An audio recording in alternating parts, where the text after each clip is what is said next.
One thing that will get many a Star Citizen backer excited is the potential that in the future there could be some element of large-scale operations in the game. Just look at the popularity of the Xenothreat event, which gives a taster for what that might look like, and you soon get an idea for just how impactful that could be. But what might that fleet gameplay actually look like in the game? I'm Forrester, and in this video we'll explore some of the possibilities in that regard. It's important to point out that whilst this channel usually focuses on what's in the game right now, for the purposes of this video we'll stray a little into speculation and theory crafting. These are my thoughts and please treat them as such. I like and speculation not and as theory a crafting. definitive A lot of promise. people don't. Our channel was built on speculation and theory crafting in 2014 when I first got involved with the project. It grew to epic proportions as we talked about all different types of design. And I think it was one of the reasons which formed an amazing base here on DG360. So I actually like it. There's a lot of people out there that don't want to hear about it, and I respect that opinion as well. But I like to talk about these things because as you talk about these things, you're projecting your opinions and your ideas out there. The developers listen to you. The developers might pick that up. You can plant a seed in one of these developers' heads, and perhaps you'll see what it is that you're talking about in the roadmap, and you'll see it being produced. And we've done that so much here on the channel. I want to give applause out to everybody who's been with me since the very beginning. I think the reason why the game's so successful is because all of us have like crazy imaginations and we gravitated towards this game, the everything game. And so like I actually love to this day still talking about it. And some people will get upset and say, oh, we don't need that. We don't need that right now. I think you need that at every stage of development. I think that the people that just kind of dismiss that, dismiss talking about things that haven't happened yet or not planned or not in the roadmap, I think that's still a very important conversation to have. This is a game that's going to continually be like a creative process. It's just always going to have this amount of people developing it forever. I really truly think that. I don't know how the game itself is going to make its revenue though, based upon what Chris had promised, and that is that there will not be ship sales after the game is finished. So perhaps we'll always be in an alpha form. But like I personally believe that they're going to continue the ship sales afterwards. I think that's one promise that they're going to have to really look at. I think they need that revenue to continue the growth. So it's interesting to me to see what happens in that regards down the road. Of what we will get in-game. Starting with a persistent universe, most fleets are likely to be multiplayer. People often talk about their fleets, did you see it? but really what It's they from a mean is fan. the ships they personally own. Even with the potential for NPC backfill or server blades, it would be very surprising if players were able to simultaneously control multiple ships. Even more so than just the technical limitations, the balancing concerns would be notable too. So the ingoing assumption for the rest of this video is that fleets will need to involve multiple players. Most real-world fleets are put together to achieve a specific task. In-game, that could be any number of things. For example, a mining expedition might require an Orion for the actual mining, a refinery ship to process that ore, a cargo ship to store the processed goods, and maybe a starfarer for refueling the fleet on the way in, and depending on how safe the surrounding space is, perhaps even some escorts. Or perhaps the fleet is a trade convoy, with many cargo ships escorted by some combat vessels to ensure the fleet makes it to the destination safely. Or perhaps the fleet is built for the purpose of protecting a valuable ship, like many traditional military fleets. A carrier strike group has the aircraft carrier at the centre as the high-value ship, with escorts and screens around it to protect it. Although many of these ships also bring their own capabilities like long-range missile support or anti-submarine warfare, the primary purpose is often to defend the carrier. Interestingly here, there is a vulnerability element to the large ship. A lone wolf missile or torpedo from an aircraft or submarine could do huge damage to a modern-day aircraft carrier if it hit. It'll be interesting to see to what extent that carries across or otherwise into Star Citizen, when some of the larger ships have upwards of 10 players aboard. Again, for balancing reasons, it might be that it takes a bigger force to cause a real threat to these ships in-game. In lore, lots of UEE fleets have been used in this kind of manner. Large-scale operations focused on strategic rather than tactical objectives. But given that the UEE is a huge organisation, it might be that to see a fleet in the PU... This is my jam. This is my jam. This is where I shine. Putting together a group of people, man. Putting together the perfect group of people with the perfect ships and armament. That's my jam. When I used to run an organ, or well, they're not called, the corporation is what organizations are called in EVE Online. But when I ran a corporation, I did it so well. I had so many people, and primarily one of the reasons why we were successful, first off, there was a lot of reasons why we were successful. We had a lot of great people in that group. And if you're watching the channel and you're part of that, that was awesome. We had a great time. I miss old school EVE Online. I really do. The reason why we were so successful is because we had great field commanders. We had wonderful leaders. We had a wonderful trade division. We had a wonderful mining division. We had a wonderful industrial division, manufacturing, like everything. We really had it all. And then we found our way into a larger alliance and tried to fit our way into that. And we had an even better time. The people made it great.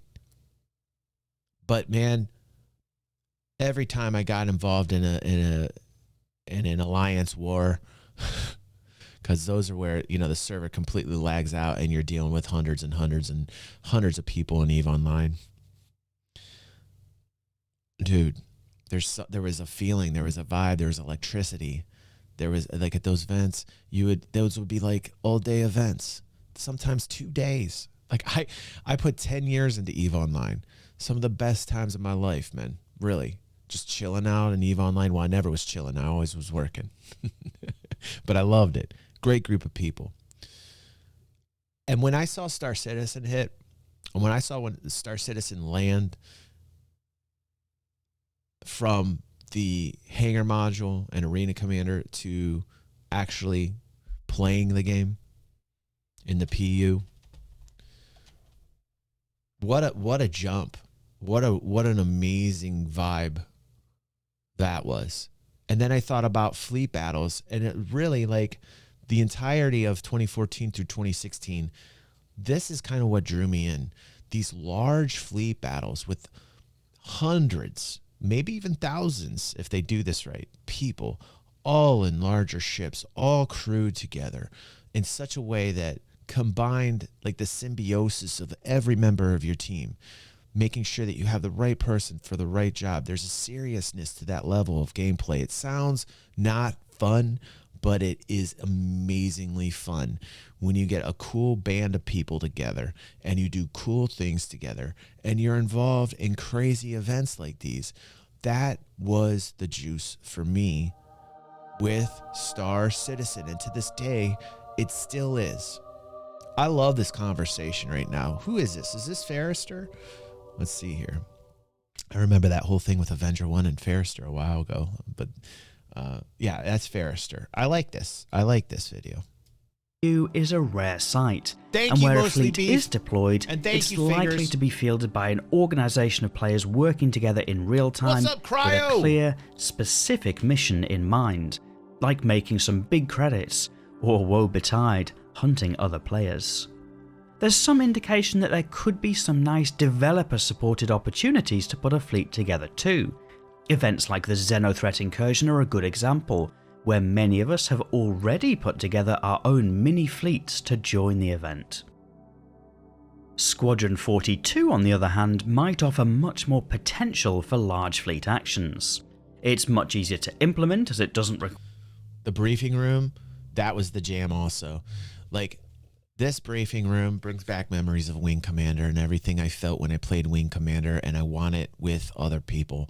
I want a room like this. We all get involved in a briefing for an op, and man, And to be able to use that table correctly and use it the way you want, to be able to organize your plan on that table is going to be so very important. I hope that they actually focus resources into the UI with the table. I think they could do it with building blocks. I really do. I want the hollow table to be like completely functional, completely utilitarian. Give it to me so that I can actually plan some type of attack or defense and put up a presentation for people so they can see in the game. Can you do that? Can you do that, please? Let's theory craft the hell out of that. I'm never done theory crafting. It needs to be talked about. You don't hear a lot of people ever talk about this because they're too scared, because they don't want people saying, "Oh, this guy, he just wants a game to go on forever."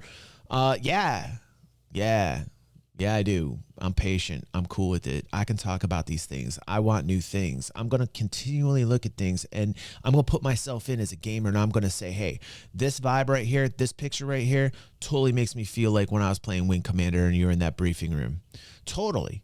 And I always wanted it a step better. I always wanted a step more than what it was in Wing Commander, especially as games started to evolve, and I never really felt it the same way.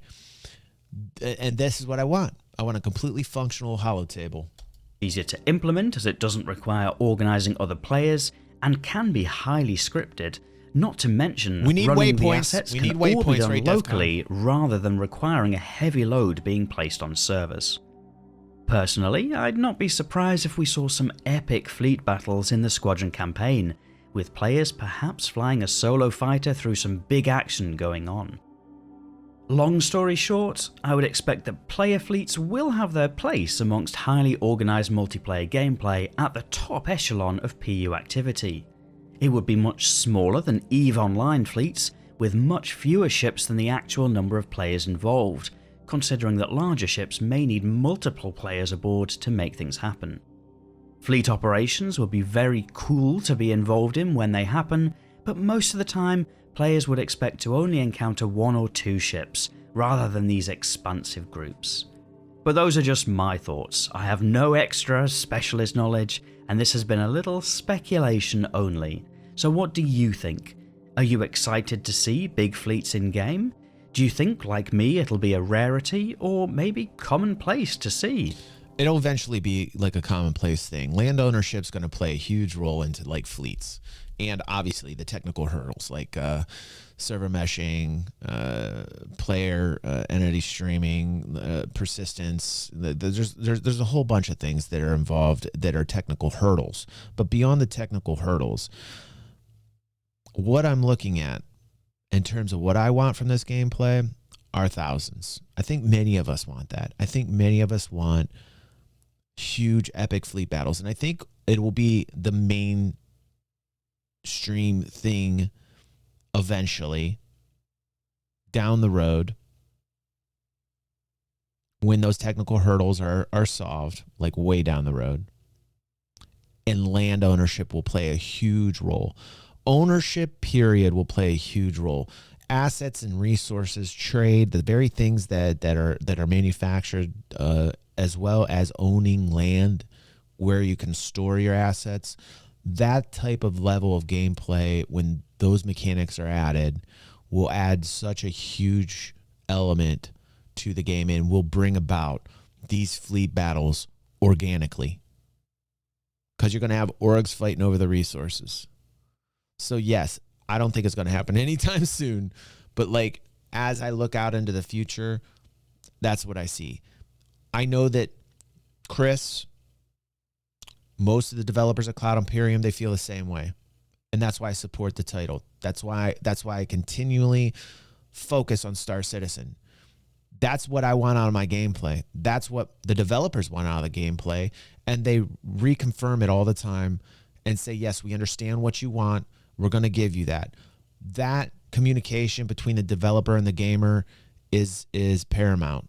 It's the most important thing to know, that they're being transparent enough to tell you, we understand what it is you want, and we're going to work on giving it to you.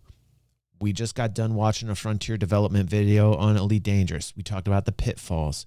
of game development. We talked about how they're making all the wrong decisions, how they're making all the wrong choices, how the developers went online and talked about everything that the gamers didn't want. They were disconnected. They were disjointed. They didn't understand their base. They didn't understand what their gamer base wanted. The game's dying. It's in its final throes. Same thing with Dual Universe. We talked about that earlier as well. There's plenty of titles out there with developers who aren't connecting with their gamer base, and they kill off their own game. Cloud Imperium at least tries to continue to develop the relationship between the developer and the gamer, and giving us what it is that we originally asked for. They haven't strayed from it. There's a few variations, but generally speaking, they're keeping the danger in the game. They want this type of play. They want this many people. They want fleet battles. They want persistence in a way that's really never been done before, and it's going to take a long time. I like that video, Ferrister. Good job on that. I love these talks. Wonderful, wonderful, wonderful.